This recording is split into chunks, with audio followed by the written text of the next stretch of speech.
ひだまりは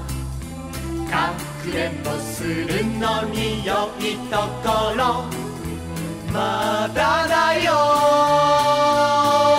まだだよ尻尾の光ったヤマネズミ一番初めに見つかった緑が森ってどこだろうな誰かに聞いといてひっそり松の葉の陰はお話しするのに良いところ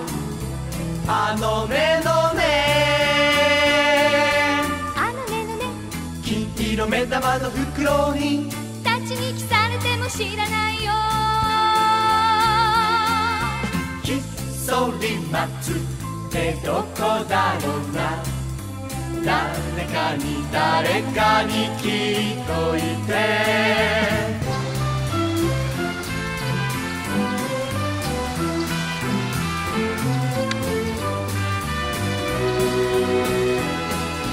ざわざわ川の水際は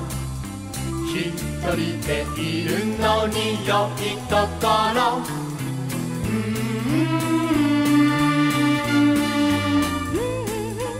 いたずら好きのヤマネズミたまに寂しいことがある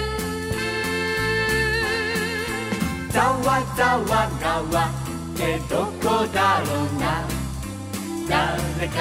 誰かに聞いといて紫が丘のてっぺんはお昼寝するのに良いところこっくりこ